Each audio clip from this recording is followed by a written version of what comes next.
உலகெங்கும் வாழும் மாதா தொலைக்காட்சியின் அன்பர்களே, உங்கள் அனைவரையும் வாழ்வு தரும் இறைவார்த்தை என்னும் இந்நிகழ்ச்சிக்கு தந்தையர்கள் நாங்கள் மிகுந்த அன்புடன் வருக என்று வரவேற்கின்றோம். அன்புமிக்கவர்களே, இன்று ஆண்டின் பொதுக்காலம் 18ஆம் ஞாயிறு. ஆகவே கடந்த வாரத்தில் நாம் ஆண்டவர் இயேசு 5 அப்பங்களையும் 2 மீன்களையும் 5000 பேருக்கு எப்படி பகிர்ந்து கொடுத்தார், எப்படி அவர்களுடைய கல்லான உள்ளங்களை மாற்றி பகிர்ந்து கொள்ளச் செய்தார் என்கிற செய்தியினை நாம் பார்த்தோம். இன்றைக்கு நாம் அதனுடைய தொடர்ச்சியாக நீட்சியாக வாழ்வு தரும் உணவு நானே என்கின்ற ஒரு தலைப்பிலே அருமையான படிப்பினையை நாம் பார்க்க போகின்றோம். யோவான் நற்செய்தி 6ஆம் அதிகாரம் 24 முதல் 35 முடிய உள்ள இயேசுனுடைய போதனையும் சீடர்களுடைய மக்களுடைய உரையாடலும் நமக்கு இன்றைக்கு பாடமாக தரப்பட்டிருக்கிறது. இதில் நம்ம முதல்ல கருத்தில் கொள்ள வேண்டியது இயேசுடைய நாணய வாக்கியங்கள். அதோடைய தொடக்கமாக முதல் நாணய வாக்கியம் இங்கே வருவதை பார்க்கிறோம். மொத்தம் 7 நாணய வாக்கியங்கள் இருப்பதாக சிலர் சொல்கிறாங்க. சிலர் 21 நாணய சொற்றொடர் இருப்பதாக முன்மொழிகிறாங்க. அதில் முதல் நாணய வாக்கியம் இங்கே வருவதை நம்ம பார்க்குறோம். இங்கே இதனுடைய நற்செய்தி பகுதியை நம்ம பிரித்து பார்க்கும்போது முதல்ல மக்களுடைய தேடல், அந்த தேடலுக்கான இயேசுடைய பதிலிருப்பு, தேடலுடைய முதன்மையை அவர் எப்படி சரி செய்கிறார் என்ற 3 பகுதிகளாக நம்ம பார்க்கலாம். 2 முக்கியமான பகுதிகள் பழைய ஏற்பாட்டில் இந்த விடுதலை பயண நிகழ்வில். ஒன்று செங்கடலை கடத்தல், இன்னொன்று மன்னா உணவு கொடுக்கப்படுதல். இன்னைக்கு நமக்கு வாசிக்க போகிற முதல் வாசகம். இந்த 2 பின்னமைவில் பார்க்கும்பொழுது இந்த நற்செய்தி வாசகம் அந்த நற்செய்தியாளர் யோவான் நற்செய்தியாளர் அருமையாக கட்டமைக்கிறார். செங்கடலை கடந்த பிறகு இயேசு கிறிஸ்து அதற்கு முன்னாடி தான் கடலை கடந்து செல்கின்ற ஒரு நிகழ்வு நமக்கு தெரியும். அது அதிகாரம் 6ஆம் அதிகாரம் 16லிருந்து 21 வசனங்கள் வரைக்கும் நம்ம வாசிக்கலாம். அதனுடைய அமைவு முடித்த பிறகு இந்த பகுதியில் மன்னாவை பற்றி பேசுகின்றார்.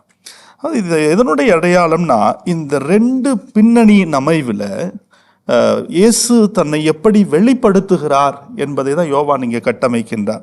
அவரை பற்றி கூறப்பட்ட அடைமொழிகள், அரசர், அதே போல் இறைவாக்கினர், இது முழுமையானதில்லப்பா. இருப்பவர் நாமே. நீங்கள் சொன்னீங்களா நாமை வாக்கியம், அதான் இன்னைக்கு இதான் அந்த நற்செய்தியில் முதல்ல ஆரம்பிக்க போகிறார். அந்த ஆரம்பித்து அதில் வருகின்ற நாமை வாக்கியங்கள் எல்லாமே எதை பற்றி சொல்லப்படுகிறது என்றால், இயேசு தன்னை முழுமையாக வெளிப்படுத்த போகின்ற நிகழ்வுக்கு ஒரு முத்தாய்ப்பாக இன்றைய வாசகம் அமைந்திருப்பதை பார்க்கிறோம். உடல் பசிக்கான உணவை ஆண்டவர் இயேசு இதற்கு முந்தைய பகுதியிலே மக்களுக்கு கொடுத்தார். மக்கள் அதனால் நிறைவடைந்தார்கள். இப்பொழுது அவர்கள் அந்த ஆண்டவரை மீண்டுமாக தேடுகிறார்கள். இந்த ஒரு வாய்ப்பினை பயன்படுத்தி கொண்டு அருள் வாழ்வு, ஆன்ம வாழ்வு, ஆன்மாவுக்கான உணவு அது என்ன என்பது குறித்து ஆண்டவர் அந்த வாய்ப்பை அழகாக பயன்படுத்தி கொண்டு அவர்களுக்கு போதிக்கிறார். அந்த போதனை தான் இன்றைய நற்செய்தி பகுதியாக அமைந்திருக்கிறது. யோவான் நற்செய்தி காலத்தால் பிந்தி எழுதப்பட்ட ஒரு நற்செய்தி, நமக்கு நன்றாக தெரியும். கிபி 90களுக்கு பிறகே அது முழுமையான எழுத்து வடிவம் பெறுகிறது. அந்த காலகட்டத்திலே இந்த முதல் தலைமுறை இயேசுவோடு இருந்த திருத்தூதர்கள், சீடர்கள் இறந்து போகிறார்கள். ஆகவே அவர்களுக்கு அடுத்த நிலையில் ஒரு தொய்வு, ஒரு தளர்ச்சி, ஒரு வித தேக்க நிலை ஏற்படுகிறது. இவர்களை உற்சாகப்படுத்துவதற்கு, இவர்களை ஊக்கமூட்டுவதற்கு அங்கே நல்ல சிந்தனைகள் தேவைப்படுகின்றன. ஆகவே இந்த கட்டத்தில் திரு அவையை கட்டி எழுப்புவதற்கும் மக்களை முன்னெடுத்து செல்வதற்கும் நல்ல ஆழமான படிப்பினைகள் தேவைப்படுகின்றன. இயேசுனுடைய உடனிருப்பை, இயேசுனுடைய பிரசன்னத்தை, இயேசுனுடைய ஆற்றலை, வல்ல செயலை அவர்கள் உணர வேண்டுமென்றால் அவர்கள் வெறுமே உடல் சார்ந்த விஷயங்கள் அல்ல, உள்ளம் சார்ந்த, ஆன்மா சார்ந்த விஷயங்களுக்கு செல்லுதல் வேண்டும். ஆகவே அந்த கிறிஸ்தவர்களுக்கு போதிப்பதைப் போல யோவான் நற்செய்தியாளர் கட்டமைத்து கொண்டு இந்த பகுதியிலே நமக்கும் நல்ல படிப்பினைகளை சொல்லித் தருகிறார். இங்கே 4 கேள்விகள் இருப்பதை நம்ம பார்க்கிறோம். முதல்ல 6:25 கடற்கரையில் அவர்கள் அவரை கண்டு, ரபி எப்போது இங்கு வந்தீர்? அப்போ முதல்ல இங்கே இயேசுவுக்கான ஒரு கிறிஸ்தியல் தலைப்பாக ரபி, போதகர் என்று தான் அவரை கண்டுகொள்கிறார்கள். அல்லது போதகர், அந்த போதகர் ஒரு நிலையில தான் அவரை முதலாக பார்க்குறாங்க. ஃபாதர் குறிப்பிட்டது போல் அதற்கான நேரடி பதில் இல்லை. இந்த பதிலை மாற்றி வேற இடத்துக்கு அவர் கூட்டிகிட்டு போகிறார்.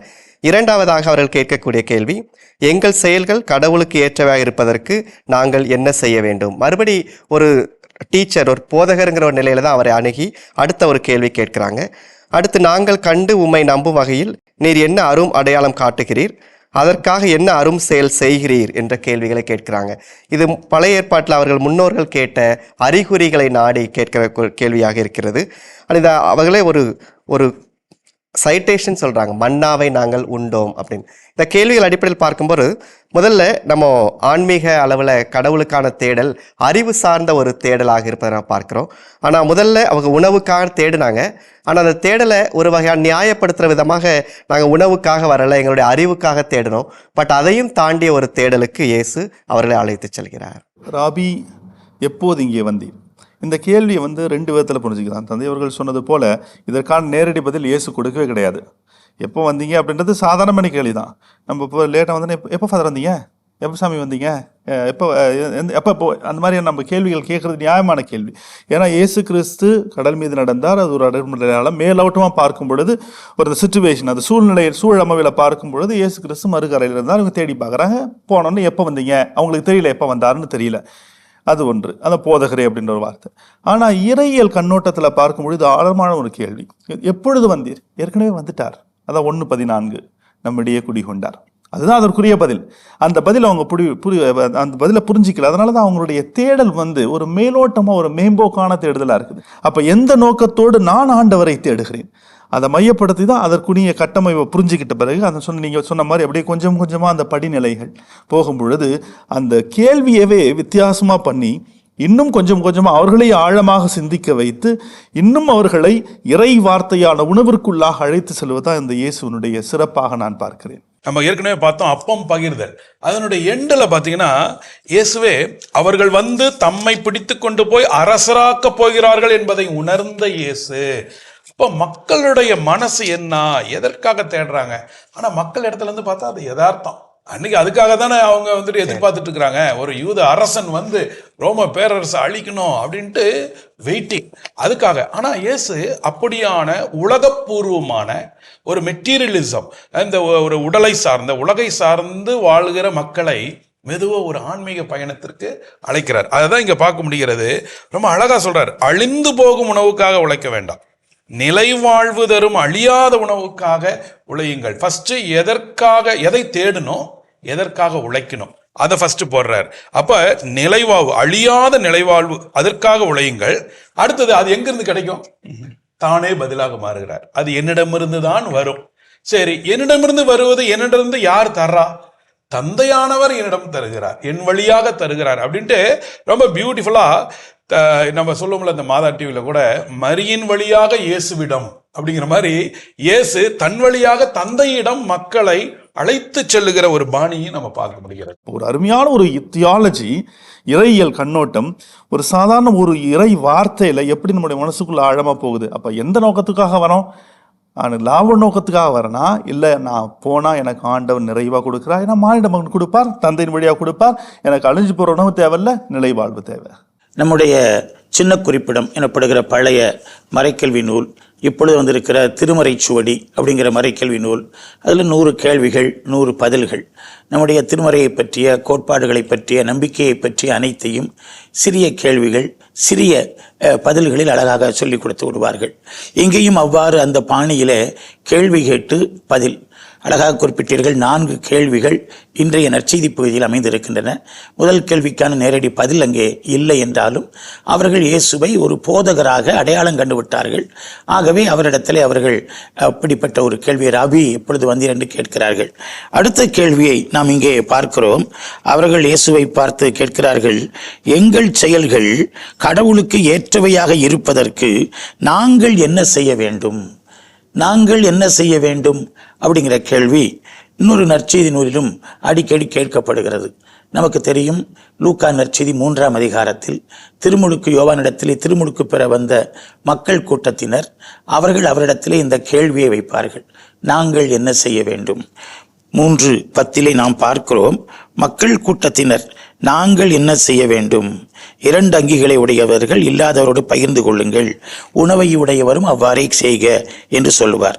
அடுத்து 12வது வசனத்தில் வரி தண்டுபவர்கள் அவரிடத்திலே வந்து நாங்கள் என்ன செய்ய வேண்டும், உங்களுக்கு குறிக்கப்பட்ட தொகைக்கு மேல் நீங்கள் இதையும் கூடுதலாக தண்டாதீர்கள் என்று சொல்லுவார். அடுத்த பகுதி, மற்ற படை வீரர்கள் அவரிடத்திலே வந்து நாங்கள் என்ன செய்ய வேண்டும், எவரையும் அச்சுறுத்தி நீங்கள் பணம் பறிக்காதீர்கள், பொய்க்குற்றம் சுமத்தாதீர்கள், உங்களுக்குரிய ஊதியம் போதும் என்று இருங்கள் என்று சொல்வார். யதார்த்தமாய் எப்படி வாழ்வது, வாழ்க்கை மனமாற்றத்தை எப்படி நாம் செயல்பாட்டுக்கு கொண்டு வருவது, திருமுழுக்கு பெற்றதற்கு ஏற்ற ஒரு செயல்பாட்டு வாழ்க்கை முறை என்ன என்பதற்கு பதிலாக அங்கே நமக்கு அழகான பதில்கள் தரப்படுகின்றன. ஆனால் இங்கே கேட்ட கேள்விக்கு ஆண்டவர் அப்படி நேரடியாக பதிலை சொல்லிவிடவில்லை. ஆனால் அதற்கான பதிலை திருத்தூதர்கள் கூட இருக்கிறவர்கள் பிற்காலத்தில் சொல்லுவதனை நாம் பார்க்கிறோம். திருத்தூதர் பணிகள் 2ஆம் அதிகாரம் 37, 38. நாங்கள் என்ன செய்ய வேண்டும், பேதுருடைய போதனையால் உள்ளம் குத்தப்பட்டு அவர்கள் சரி இப்போ நாங்கள் என்ன செய்ய வேண்டும், நீங்கள் இயேசுவை நம்புங்கள். இங்கு அதைத்தான் ஆண்டவர் சொல்லுவார், நீங்கள் அனுப்பப்பட்டவரை நம்புங்கள், அவர் மீது நம்பிக்கை கொள்ளுங்கள், அப்பொழுது வாழ்வு பெறுவீர்கள், அதான் நீங்கள் செய்ய வேண்டியதுன்னு சொல்லி மிகவும் அடிப்படையான மீட்புக்கான ஒரு செய்தி இந்த கேள்வி பதிலில் மிக எளிமையாக நமக்கு தரப்பட்டிருக்கிறது. இதைவிட எளிமையாக விளக்கிவிடவே முடியாது. இந்த பகுதியை நம்ம இன்னொரு பின்புலத்தில் பார்க்கும்போது யோவான் நற்செய்தியில் இயேசு சோதிக்கப்படுதல் நிகழ்வு பதிவு செய்யப்படலை. உத்தமைவு நற்செய்திகள் இயேசு சோதிக்கப்படுகிற நிகழ்வை குறிப்பாக மத்தேயுவும் லூக்காவும் மிக நீண்ட பகுதிகளாக பதிவு செய்கிறார்கள். மார்க் அதை ஒரே வார்த்தையில் சொல்லி முடிக்கிறார். ஆனால் யோவானில் அந்த சோதிக்கும் பகுதி இல்லை. ஆனால் இந்த பகுதியை இயேசு சோதிக்கப்படுதல் ஒரு பகுதியாக நம்ம பார்க்கும்போது சில அடையாளங்கள் நம்ம பார்க்க முடியும். அங்கே முதல் சோதனை அப்பம் சார்ந்ததாக இருக்கிறது. இங்கேயும் அப்பம் பழுகப்பட்ட பிற்பாடு இங்கே என்ன அரும் அடையாளம் செய்கிறீர், அரும் அடையாளம் செய்து காட்டுங்கிற ஒரு வகையான ஒரு சோதனையை முன்வைக்கிறாங்க. அந்த சோதனையை இயேசு அந்த சோதனை வெற்றி பெறுகிறார் என்று நாம் சொல்ல முடியும். அடுத்த நிகழ்வுக்கு வரும்போது அப்படி இவ்வுணவை எங்களுக்கு எப்போதும் தாரும் என்ற ஒரு ரெடினஸ் இருக்குது. அது நம்ம பார்க்கும்போது இதுக்கு முந்தைய பகுதியில் யோவான் 4 உள்ள சமாரிய பெண் இந்த தண்ணீரை அப்போ அவங்க தவறான புரிதலில் தான் இருக்கிறாங்க. இயேசு அடுத்தடுத்த நிலைக்கு கூட்டிகிட்டு போனாலும் அப்போ 2 வகையான அந்த புரிதல்கள் போய்கொண்டே இருப்பதை நம்ம பார்ப்போம் யோவான் நற்செய்தியில். ஒன்று மேலோட்டமான புரிதல், இன்னும் ஆழமான புரிதல். இன்னும் அவங்க மேலோட்டமான புரிதலில் இருப்பதை பார்க்குறோம். அப்போ ஒரு பக்கம் சோதிக்கிறவர்களுக்கு இயேசு ஈடு கொடுக்கவில்லை, சோதனையில் விழவில்லை. அதே வேளையில் இன்னொரு பக்கம் மக்கள் இன்னும் மேலோட்டமான புரிதலில் தான் இருக்கிறாங்க.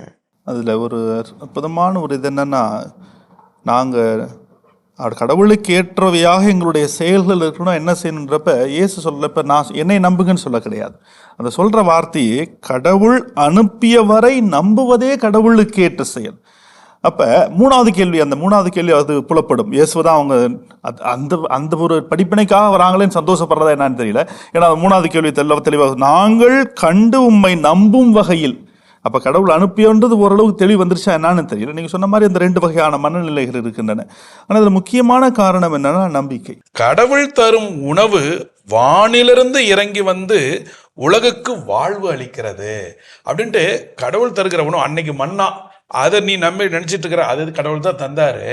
ஆனா அந்த மன்னாவை விட மேலான உணவு இங்கே தரப்படுகிறது. அது யாருக்கு? உனக்கு மட்டும் இல்லை, இந்த கிறிஸ்துவில் சொல்லுவோம்ல, கிறிஸ்துவே உலகின் மீட்பர், இந்த உலகுக்கு வாழ்க்கை தருகிறவர் இயேசுதான் அப்படிங்கிறதுக்கு அடுத்த ஒரு அடிப்படையான ஒரு கருத்தாக இதை எடுத்துக்கிறோம். உண்மையாலுமே இயேசுவினுடைய வாழ்வு உலகிற்கே வாழ்வு, குறிப்பிட்ட இனத்திற்கோ குழுவுக்கோ மட்டுமல்ல, அவரை நம்புகிறவர்களை தாண்டிய நம்பாத இந்த உலக மக்கள் அனைவருக்குமே வாழ்வு தரதான் வந்திருக்கிறார் அப்படிங்கிற ஒரு இன்கார்னேஷன், பர்பஸ் ஆஃப் இன்கார்னேஷன், அவருடைய பிறப்பின் நோக்கத்தையே ரொம்ப அழகா இங்க கொண்டு வந்து ஒரு இறையில யோவானுடைய இறையில முடிக்கிற மாதிரி தெரியுது. யோவான் நற்செய்திக்கு விளக்க உரை எழுதிய அறிஞர் பெருமக்களுள் ரைமண்ட் பிரவுன் ஒரு சிறப்பான இடத்தை பெறுகிறார். அவருடைய விளக்க உரையில் யோவான் நற்செய்திக்கே உரித்தான பண்பு என்றவர் குறிப்பிடுவது தந்தை அவர்கள் கோடிட்டு காட்டியதைப் போல அண்டர்ஸ்டாண்டிங் த்ரூ மிஸ் அண்டர்ஸ்டாண்டிங், தவறாக புரிந்து கொள்ளுதல், பிறகு அதை சரியாக புரிந்து கொள்ள அழைத்து செல்லுதல். இப்போ இந்த மன்னா அதை குறித்த உரையாடல் எடுத்து வருகிறது. அவர்கள் மேற்கோள் காட்டுகிறார்கள், எங்களுக்கு 40 ஆண்டுகள் பாலினத்திலே ஆண்டவர் மன்னாவை பொழிந்தார்னு சொல்லி. அதில் செய்தி சரியாக இருக்கிறது, ஆனால் ஒரு தவறான புரிதல் இருக்கிறது. ஆண்டவர் அதை தவறை திருத்துகிறார். மன்னாவை பொழிந்தது மோசே இல்லைப்பா, மன்னாவை பொழிந்தது ஆண்டவர், பல திருத்திக் கொள்ளுங்க. நம்ம இப்படி சின்ன சின்ன தவறுகளில் பெரிய இறையியல் பிழையே நம்ம செய்து விடுவோம். அவர் திருத்துகிறார். பிறகு அதை உயர்தளத்துக்கு அழைத்து கொண்டு போகிறார். என்ன அப்படின்னா, கடவுள் தான் உணவை தருகிறவர். அவர் இப்பொழுது உங்களுக்கு ஒரு மிகப்பெரிய உணவை வானத்திலிருந்து அனுப்பி இருக்கிறார். நீங்கள் விழிகளை திறந்து பார்த்து விழிப்புணர்வு அடைந்து அவரை மீது நம்பிக்கை கொள்ளுங்கள் அப்படின்னு சொல்லுவதாக இந்த பகுதி அழகாக செல்லுகிறது. அந்த இலக்கிய நயம் ரொம்ப சுவையாக இலைமறை காயாக மறைந்து வெளிப்படுகிறது. நம்மிடையே குடிகொண்டார், அதனுடைய மையம் தான் அந்தது. ஏன்னா இந்த உணவை தந்தையர் சொன்ன, இந்த உணவை எங்களுக்கு தாரும் சமாரிய பெண், ஏற்க விழுந்த தண்ணீர் எங்களுக்கு தாரும். ஏன்னா அவங்க மன்னாவை பற்றி சொல்கிறாங்க. ஏசு சொல்கிறாரு, அதை விட சிறந்த உணவு இருக்குதுப்பா அப்படின்றப்ப, அப்போ மன்னாவோட பயங்கரமான உணவு ஒருத்தர் வச்சிருக்கிறாரா அப்படின்றப்ப நம்ம ஆட்டோமேட்டிக்காக நமக்கு மனசு அப்படி தான் தேடும். ஏன்னா ஏதாவது தேடுறப்ப அதை விட சிறந்தது இது. இன்னைக்கு உலகம் அப்படி தானே. இப்போ ஒரு பொருள் வாங்கிட்ட பிறகு அதை விட சிறந்த ஒரு பொருள்னா அதுதான் நம்ம தேடி மைண்ட் போயிட்டே இருக்கும். அதனால் அதை தேடி போகிறப்ப அதற்கு உரிய அமைப்பில் தான் கடைசியில் முடிக்கிற வார்த்தை வாழ்வு தரும் உணவு நானே. அந்த வார்த்தை தான் அவர் அதை நச்சுன்னு முடிச்சுட்டு, அதே இதனுடைய திருஅவையினுடைய அமைப்பில் பாருங்கள், அந்த லிட்டர்ஜி இறை வார்த்தைகளை தேர்ந்தெடுக்கின்ற விதம் இதை முடிஞ்சிருச்சு. அடுத்த வார நற்செய்தி இந்த வசனத்துலேருந்து தான் தொடங்கும். அப்போ இதோடு நமக்கு முடியுது. அப்போ போகிறப்ப இதுதான்ப்பா உணவு அப்படின்றப்ப, அடுத்த வாரம் வரப்ப பார்த்தியா போன வாரம் கேட்டல அதே தான் அப்படின்றப்ப அதனுடைய தொடர்ச்சி எப்படி வரும்பொழுது அருமையாக அது கட்டமைக்கப்பட்டிருக்கும். அது வானிலிருந்து இறங்கி வந்த, அது ஏறக்குறைய எப்போது இங்கு வந்தீர் அந்த கேள்விக்கான விடையை கொஞ்சம் மாற்றி எங்கிருந்து வந்தீர். அப்போ எப்போதுங்கிறத விட எங்கிருந்து வந்த, அப்போ எப்போதுங்கிறது நேரம் சார்ந்த ஒன்றாக இருக்குது, பட் இடம் சார்ந்த ஒன்றாக இயேசு மாற்றி காட்டுகிறார். அடுத்து அருட்தந்தை உலகு பற்றி மிக அழகாக குறிப்பிட்டார். யோவான் நற்செய்தியில் உலகு பற்றிய ஒரு பார்வை பார்க்கும்போது ஒரு பக்கம் நேர்முகமாக, இன்னொரு பக்கம் எதிர்மறையாக இருக்கும். ஒரு பக்கம் நேர்முகமாக உலகு என்பது கடவுள் இயங்குகிற ஒரு தளம், எதிர்மறையாக கடவுளுக்கு எதிரான ஒரு தளம். ஆனால் இங்கே நம்ம பசி தேடல் என்று பார்க்கும்போது கடவுளை நம்ம இந்த உலகத்தில் உள்ள அன்றாட தேவைகள் வழியாக கண்டுகொள்ள முடியும் என்பதற்காக இந்த உலகு நேர்முகமான ஒரு புரிதலை தருகிறது. அப்போ நம்முடைய பணி இந்த உலகில் இருக்கிறது அப்படிங்கிறத நம்ம அருட்தந்தை குறிப்பிட்டது மாதிரி உலகு சார்ந்த செயல்கள் வழியாக கடவுளை தேட முடியும்.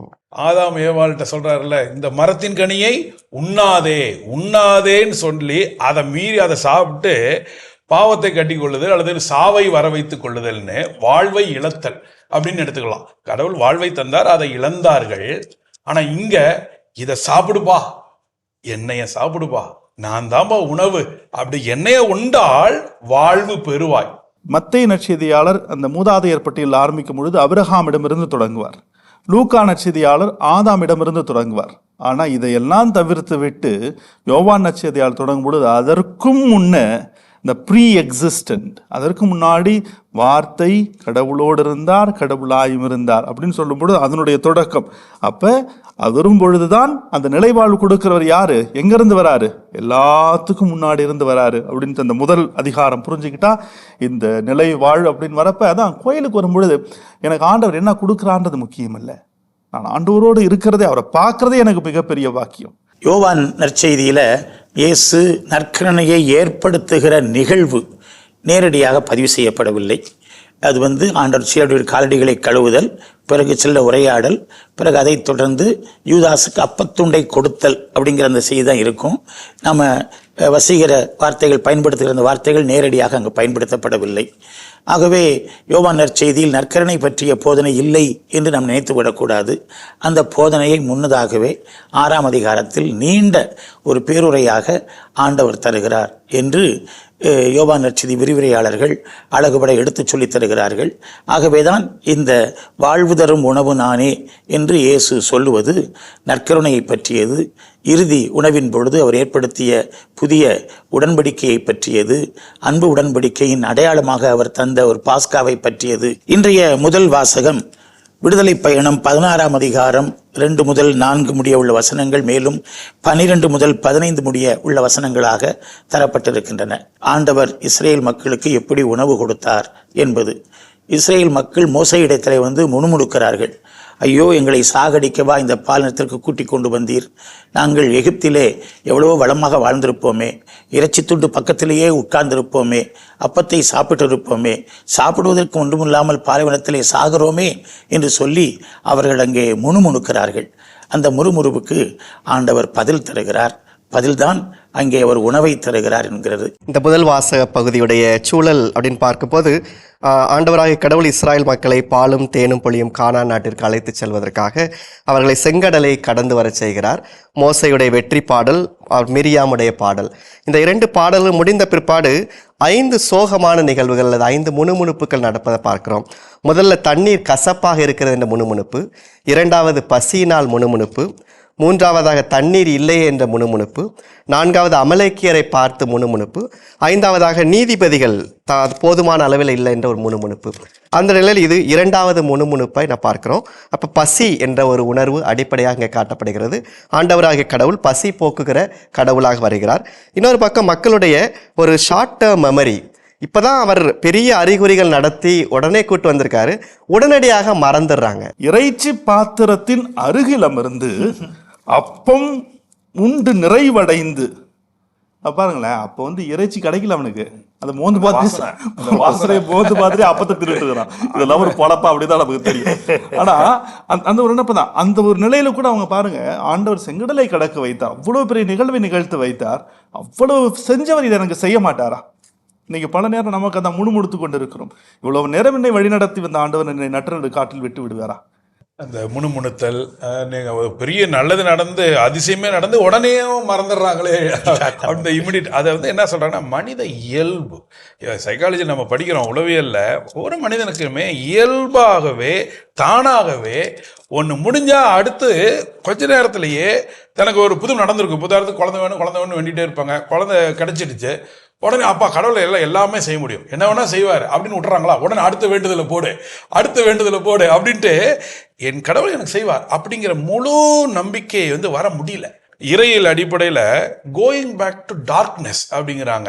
அதாவது நம்ம பல நேரத்தில் மனிதர்கள் நம்மளை அறியாம மீண்டுமாக இருள் வாழ்வுக்கே செல்லுகிறோம். எதரை பார்த்து? சின்ன சின்ன பிரச்சனையை பார்த்து. அடிமைக்கு அப்பம்தான் கிடைக்கும், வாசனை தான் கிடைக்கும். அப்ப அப்படிப்பட்ட அடிமை நிலை கூட பரவாயில்லடா, ஆனா என்னை எப்படி விட்டியடா அப்படின்னு அடிமை அதை கூட ஏத்துக்கிறான். பல நேரத்தில் நம்ம மனிதர்கள் அப்படியாக கம்பேர் பண்ணி, அப்ப அதே பரவாயில்லடா, கடவுள் செய்கிற ஒரு நல்லதை புரிஞ்சு கொள்ளாம, முழுமையை புரிந்து கொள்ளாமல் அடுத்தடுத்து நடக்க போகிறது தெரியாதனால பழைய இருள் வாழ்வுக்கே பேக் டு டார்க்னஸ் அப்படிங்கிற மாதிரி போகிறாங்க அப்படிங்கிறத நம்ம இங்க பார்க்க முடிகிறது. நெகேமியா 9ஆம் அதிகாரம் 15 முதல் 21 முடிய உள்ள வசனங்கள்ல இஸ்ரேல் மக்கள், அதாவது பாலும் தேரும் பொழியும் கண்ணாட்டில் செட்டிலான பிற்பாடு ஒரு ஃப்ளாஷ்பேக் மாதிரி பின்னோக்கி அவர்கள் திரும்பி பார்ப்பார்கள். அப்போ அவங்க சொல்வார்கள், நாங்கள் 40 ஆண்டுகள் பாலினத்தில் நடந்தோம், ஆண்டவர் எங்களுக்கு எந்த குறையும் வைக்கவில்லை, அறிவு புகட்ட எங்களுக்கு ஆவியை தந்தார், குடிப்பதற்கு தண்ணீர் தந்தார், எங்களுக்கு இறைச்சிக்காக காடைகளை கொண்டு வந்து காலடியில் கொட்டினார், பகலில் மேகத்தூணாகவும் இரவில் நெருப்புத்தூணாகவும் இருந்தார், 40 ஆண்டுகள் வழி நடந்தோம், எங்கள் ஆடைகள் கசங்கவில்லை, எங்கள் கால்கள் கொப்பளிக்கவில்லை, ஆண்டவர் எங்களுக்கு போதுமானவராய் இருந்தார் அப்படின்னு ஃப்ளாஷ்பேக்கில் பின்னால் சொல்லுவாங்க. ஆனால் அது ஒரு நிலைப்பாடு. ஆனால் நீங்கள் சொன்ன மாதிரி இந்த ஷார்ட் டேர்ம் மெமரி இருக்குது பார்த்தீங்களா, அது இன்னொரு நிலைப்பாடு. மனிதர்கள் மறந்து விடுகிறார்கள். ஆகவே தான் பைபிள் அடிக்கடி நினைவு கூறுங்கள் அப்படிங்கிற வார்த்தையை பயன்படுத்துகிறது. நாம் இந்த நற்கருணையை நினைவு கூறுவதற்காகத்தான் இந்த 5 வாரங்கள் வச்சு திருச்சபை செய்கிறது. ஏனென்றால் ஆண்டவருடைய வாழ்வில் நாம் இதை நினைவு கூறுதல் வேண்டும், மறந்துடவே கூடாது. ஏன் நினைவு கூறுன்னு சொல்றாங்க? மறக்கிற வியாதி மனுஷனுக்கு ரொம்ப இருக்கிறது. ஆகவே நினைவு கூறுங்கள். இந்த நிகழ்வு ஒரு பக்கம் ஒரு கடவுளுடைய வல்ல செயல் இருப்பதாக பார்த்தால், இன்னொரு பக்கம் கடவுள் முதலாக இஸ்ராயல் மக்களை சோதிக்க ஆரம்பிக்கிறார். ஏன்னா அடுத்து அவர்களோட உடன்படிக்கை செய்து கொள்ளப் போகிறார். அப்போ அவங்க கீழ்ப்படிவாங்களா கீழ்ப்படியவில்லையா, அதோடைய ஒரு வழிபாட்டு அடிப்படையில் பார்க்கும்போது ஒரு ஓய்வு நாள் பற்றிய குறிப்பு மிக கொஞ்சம் உள்ள நுழைக்கப்படுகிறது. நீங்கள் கடைசி 6ஆம் நாள் 2 தடவைக்கு சேர்த்து வைத்து கொள்ளலாம். பட் அவங்க எக்ஸ்ட்ரா சேர்த்து வைத்து பிரச்சனைக்கு உள்ளாகிறாங்க. அங்கே குறைவாக சேகரித்தவருக்கு எதுவும் குறைவுபடவில்லை, மிகுதியாக சேகரித்தவருக்கு எதுவும் மிஞ்சவில்லைங்கிற ஒரு கடவுளுடைய பராமரிப்பின் மேலே நம்பிக்கை வைக்கிறார்களா இல்லையா என்பதை பார்ப்பதற்கான ஒரு சோதனை. அந்த சோதனையில் அவங்க முதல்ல தவறிடுறாங்க. எபேசியர் 4ஆம் அதிகாரம் வசனம் 17 மேலும் 20 முதல் 24 முடிய இன்றைய வாசகங்களோடு பொருந்தி செல்கிற ஒரு அருமையான ஒருங்கமைப்பை நாம் அதில் பார்க்கலாம். குறிப்பாக வசனம் 17, நீங்கள் பிற இனத்தவர் வாழ்வது போல வாழக்கூடாது, அவர்கள் தங்கள் வீணான எண்ணங்களுக்கு ஏற்ப வாழுகிறார்கள் அப்படின்னு சொல்லி பவுலடியார் ஒரு குற்றத்தை சுமத்துகிறார். எபேசு திருச்சபையில் 3 ஆண்டுகள் தங்கி இருந்து அந்த சபையை வளர்த்தெடுத்தவர். ஆனாலும் அவர்கள் ஒரு சிலை வழிபாட்டு பாவத்திற்கும் ஒடுக்கச் சீர்குலைத்திற்கும் மீண்டும் மீண்டும் அவர்கள் விலகிச் சென்றவர்கள். ஆகவேதான் அவர்களுக்கு இந்த வார்த்தைகளை அழுத்தம் திருத்தமாக சொல்லுகிறார். அதிலும் குறிப்பாக வசனம் 20 உண்மையிலேயே ஒரு முத்தாய்ப்பான வசனம். நீங்கள் கிறிஸ்துவை பற்றி கற்றறிந்தது இதுவன்று. தப்பா கிறிஸ்துவை பற்றி கற்றுக்கிடாதீங்க, சரியாக கற்றுக்கொள்ளுங்க என்று அவர் தருகிற இந்த திருத்துதல் போதனை ரொம்ப சூப்பராக இருக்குது. இந்த எபேசியர் கிறிஸ்துவை ஏற்றுக்கொண்ட பிறகு எப்படி வாழ வேண்டும் என்பதை பற்றி தான் பவுலடிகளார் அந்த வாசகங்களில் குறிப்பிடுறார். நீங்கள் குறிப்பிட்டது சொன்னது போல 20வது வசனம். அதே போல் தொடர்ந்து படிக்கும் பொழுது எதனுடைய அடையாளம்னா, நீங்கள் பழைய இயல்பை விட்டு புது படைப்பாக மாற வேண்டும். அது சொல்லும் பொழுது சொல்லுவார், கடவுளது சாயலாக படைக்கப்பட்ட புதிய மனிதருக்குரிய இயல்பை அணிந்து கொள்ளுங்கள். அவர் தந்தை குறிப்பிட்டது போல ஒரு புதுப்பிக்கப்பட்ட ஒரு வாழ்வை விரும்புகிறார். அப்போ உங்கள் மனப்பாங்கு புதுப்பிக்கப்பட வேண்டும். இதை நம்ம பார்க்கும்போது 2 வகையில் பார்க்கலாம். ஒன்று உளவியல் அடிப்படையில் பார்க்கும்போது நம்ம வெளிப்படையாக ஆற்றுகிற செயல்கள், பேசுகிற பேச்சு எல்லாமே 5%, உள்ளார்ந்த மனப்பாங்கு 95% இருக்கணும். நம்ம ஒரு தியானம் செய்த பிற்பாடோ அல்லது ஒரு ஆன்மீக அனுபவம் பெற்ற பிற்பாடோ மறுபடியும் அதே ஒரு கெட்ட செயலுக்கு நம்ம போக காரணம் வெளிப்படையான அந்த செயல்களை மட்டும்தான் மாற்ற நினைக்கிறோம். அந்த 5% சேஞ்சஸ் மட்டும்தான். ஆனால் மனப்பாங்கு ஆட்டிடியூட் 95% மாறுச்சுன்னா கண்டிப்பாக மாறும். அப்போ ஒரு எபேசியர் சமூகம் கிறிஸ்தவர்களாக மாறுறாங்க. ஒரு காஸ்மெட்டிக் சேஞ்சஸ், வெளியில் நாங்கள் இப்படி பழைய மரபில் புதிய மரபுக்கு வந்தோம், பட் அந்த மரபில் இல்லை, அது உளப்பாங்கு புதுப்பிக்கப்பட வேண்டும். அடுத்து பவுலை சொல்கிறார், நீதியிலும் தூய்மையிலும். அந்த 2 உங்கள்கிட்ட இருந்துன்னா உளப்பாங்கு புதுப்பிக்கப்பட்ட ஒரு நிலை வரும். அப்போ வெளிப்புறம் சார்ந்த புதுப்பித்தலை விட ஒரு உள்ளார்ந்த புதுப்பித்தலுக்கு பவுல் அவர்களை அழைக்கிறார். இயேசுவை பற்றி நாம் அறிந்திருக்கிறோம். சிறுவயது முதலே நிறைய விஷயங்களை நாம் தெரிந்திருக்கிறோம். பிறர் சொல்ல சொல்ல நாம் கேட்டிருக்கிறோம். பல மறையுரைகள், பல நம்முடைய மறைக்கல்வி ஆசிரியர்கள் வழியாக நாம் தெரிந்திருக்கிறோம். ஆனாலும் இது போதுமானது அல்ல. இயேசுவை பற்றி கற்றறிந்தது இதுவன்று. சில நேரங்களில் தப்பாக நிறைய கிறிஸ்துவை பற்றி நாம் புரிந்திருக்கிறோம். நாம் அந்த தவறுதலான புரிதலிலிருந்து தெளிவு பெற்று நாம் புதிய புரிதலை பெற்றுக்கொள்ள வேண்டும். கிறிஸ்துவை நம்ப வேண்டும், கிறிஸ்துவில் இணைய வேண்டும், கிறிஸ்துவுக்குள் வாழ வேண்டும், கிறிஸ்துவுக்குள் புது வாழ்வு காண வேண்டும். அதற்கு ஒரு விழிப்புணர்வு நமக்கு தேவை. இன்றைய வாசகங்கள் நிச்சயமாய் அதை நமக்கு தரும் என்று நாங்கள் நம்புகிறோம். அன்புமிக்கவர்களே, வாழ்வு தரும் இறை வார்த்தை என்னும் நிகழ்ச்சி இத்துடன் நிறைவுக்கு வருகிறது. மீண்டும் அடுத்த நிகழ்ச்சியில் உங்களை சந்திக்கும் வரை உங்களிடமிருந்து அன்புடன் விடைபெறுகிறோம். இயேசுவுக்கு புகழ், இயேசுவுக்கு நன்றி. மரியே வாழ்க.